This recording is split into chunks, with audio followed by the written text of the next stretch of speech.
జగన్మోహన్ రెడ్డి గారి పాలన వచ్చి దాదాపు 3.5 సంవత్సరాలు దాటిపోయిందండి. ఈ 3.5 సంవత్సరాల పాలన మీద మీ అభిప్రాయం? నా అభిప్రాయం అన్నీ చేయాల్సినవన్నీ బాగానే ఉన్నాయండి. ఏం ఇబ్బంది లేదు జనానికి. ఈ ప్రతిపక్షాల వాళ్ళు అంటే ఏదో వాళ్ళ ఇష్టం వచ్చిన వాళ్ళు చెబుతారు, ఇయటం లేదు, సగం మందికి ఇస్తున్నారు, సగం మందికి రావటం లేదు అంటున్నారు. మాకు రైతు భరోసా వస్తుంది, ఆడవాళ్ళ 45 ఏళ్ళ ఆడవాళ్ళకి 18,500 అవి వస్తున్నాయి, పెన్షన్ వస్తుంది, అన్నీ బాగానే ఉన్నాయి. ఇక దాంట్లో ఏం ఇబ్బంది లేదు. సంక్షేమ పథకాలు మొత్తం అందుతున్నాయంటారు? కంప్లీట్గా అన్నీ ఏమేమి పెట్టాడో అన్నీ వస్తూనే ఉన్నాయి.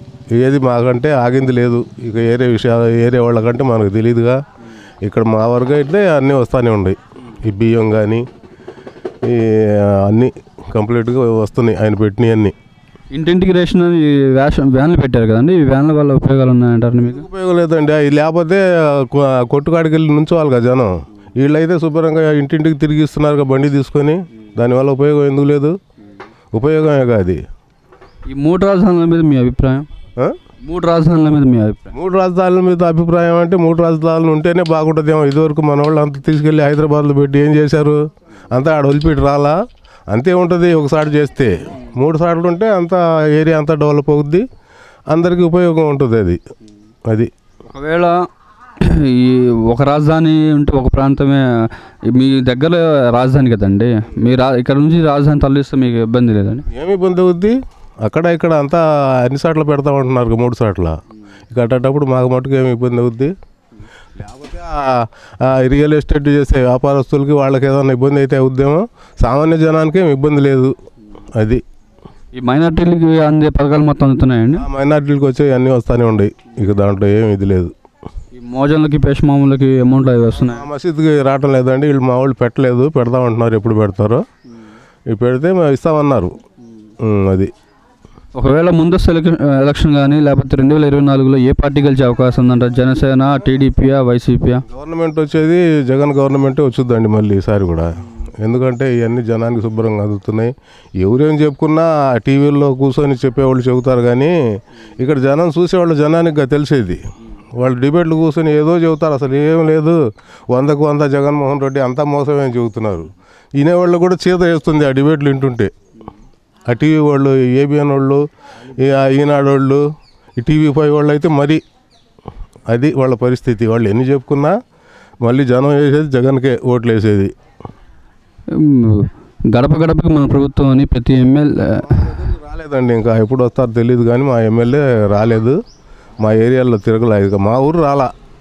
ఈసారి ఇచ్చే అవకాశం ఉందన్న సుచిత గారికి?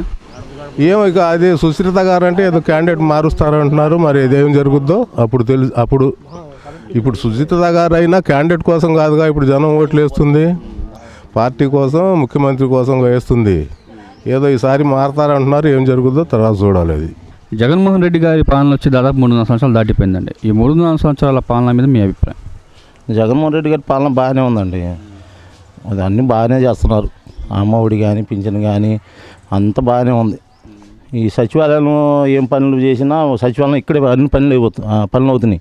ఇదివరకు ఏంటంటే మండలం పోయి 20 కిలోమీటర్లు పోయి ఏ పనైనా ఒక పని చేయాలన్నా ఎంఆర్ఓ గారు సంతకం పెట్టేవాళ్ళు కాదు. అన్ని పనులు ఇక్కడే సచివాలయంలో అయిపోతున్నాయి. అన్ని పనులు బాగానే చేస్తున్నారు. ఈ ఇంటింటికి రేషన్ అని వ్యాన్లు పెట్టారు కదండి, ఆ వ్యాన్ల వల్ల ఉపయోగాలు ఉన్నాయంటండి?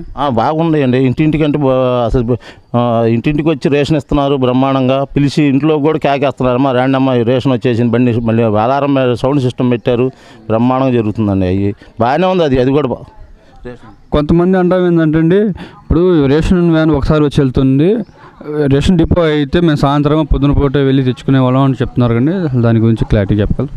లేదండి, ఇది కూడా బాగానే ఉంది.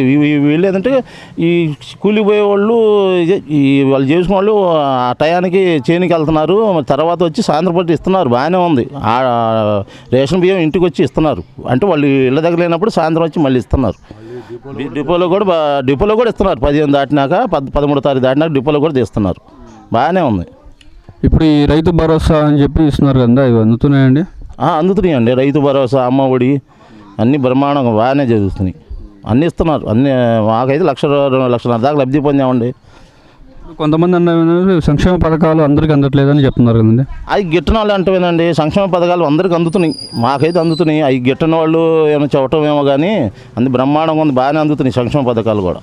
ఈ పెరిగిన ధరలు దాని గురించి మీరు ఏం చెప్తారండి? కొద్దిగా ధరలేనండి, కొద్దిగా దిగి వస్తే బాగుండేది. అది ఒక్కటే ధరలే కొద్దిగా కందిపప్పుల రేట్లు పెరిగినాయి. అయ్యే ఒక్కసారి జగన్మోహన్ రెడ్డి గారి దృష్టికి తీసుకెళ్ళండి. అది ఈ రైతు వారి పంటలకి గిట్టుబాటు ధర దొరుకుతుందండి? గిట్టుబాటు ధర ఉంటుందండి. అయితే ఇక్కడ రైతు దగ్గర ఒక రేటు, వేరే రేటు అట్లా జరుగుతున్నాయి. ఇక్కడ ఎంత జరుగుతుందండి, బయట ఎంత ఉందండి? సీసీ మద్దతు 63 పెట్టినా కానీ సీసీ లేదు. ఇక్కడ 8,000, 8,500 మొన్నటిదాకా కొన్నారు. ఇప్పుడు 75, 73 అంటున్నారు. అది సరే, ఒకవేళ ముందస్తు ఎలక్షన్ వస్తే కానీ లేకపోతే 2024లో ఏ పార్టీ గెలిచే అవకాశం ఉంది? ఆ జనసేన, టీడీపీ, వైసీపీ? ఏ జగన్మోహన్ రెడ్డి గారు వస్తారండి ఈసారి కూడా. ఒకవేళ జనసేన, టీడీపీ కలిసి పోటీ చేస్తే అవకాశం అయితే మన 150 సీటుకి ఒక 10-20 సీట్లు తగ్గొచ్చు. జనసేనను టీడీపీ పొత్తు మీద ఒక 10-20 సీట్లు తగ్గొచ్చు నేను అనుకున్న నా అభిప్రాయం. అయితే జగన్మోహన్ రెడ్డి గారు విన్ అవుతారు. జగన్మోహన్ రెడ్డి గారి పాలన వచ్చి దాదాపు 3-4 సంవత్సరాలు దాటిపోయిందండి. ఈ 3-4 సంవత్సరాల పాలన మీ అభిప్రాయం? అన్నీ అంతున్నాయండి. పింఛన్ కానీ, రేషన్ కానీ, రైతు భరోసా కానీ, మరి జగనన్న విద్యాదీవెన కానీ, మరి ఇంకా 15 ఏళ్ళు పింఛను అవన్నీ ఆడవాళ్ళకి అందుతున్నాయి, మాకు అందుతున్నాయి.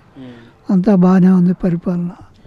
ఈ సంక్షేమ పథకాలు మొత్తం వాలంటరీ వ్యవస్థ వల్ల ప్రతి ఇంటికి పంపిస్తున్నాం అంటున్నారు. ఈ వాలంటరీ వ్యవస్థ వల్ల ఉపయోగాలు ఉన్నాయంటారని? ఉండయండి. వాలంటరీ వ్యవస్థ వల్ల బాగానే ఉండవు వాళ్ళవి కూడా సంక్షేమ పథకాలన్నీ. ఈ కొన్ని ధరలు పెరిగినాయని చెప్తున్నారండి. ఆ ధరలు పెరగడం వల్ల ఇబ్బందులు ఎందుకు కలుగుతున్నాయండి? ధరలు మామూలుగానే ఉండవు, ఏం పెద్దగా పెరగలేదు. బాగానే ఉంది. కరెంటు బిల్లులు కానీ అవేమి పెరగలేదండి? కరెంటు బిల్లులు అంటే కాల్చుకున్న దాన్ని బట్టి పెరుగుతున్నాయి. కాల్చుకున్న దాన్ని పోతే ఎందుకు పెరుగుతాయి? కాల్తేనే పెరిగేది బిల్లులు. అందువల్ల ఇప్పుడు మీ లోకల్ ఎమ్మెల్యే పనితీరు ఎలా ఉందంటారు అసలు? మా లోకల్ ఎమ్మెల్యే వేసాం ఓట్లు, ఏదో ఫంక్షన్కి వాటికి వచ్చింది కానీ వీటికి తిరగట్లా. మాకేం ఉపయోగం లేదు, పనులు చేయట్లా. ఇస్తే గెలిచే అవకాశం ఉందంటారని? ఈసారి సీటు ఏరే వాళ్ళకి ఇస్తే గెలుస్తారు. వచ్చే ఎన్నికలు అసలు ఏ పార్టీ గెలిచే అవకాశం ఉందంటారు? జనసేన, టీడీపీ, వైసీపీ అని? జనసేనను, వైసీపీ, తెలుగుదేశం రెండు పొత్తు. ఇది ఒకటే వేరే. ఇదే గెలవచ్చు అని మేము అభిప్రాయం.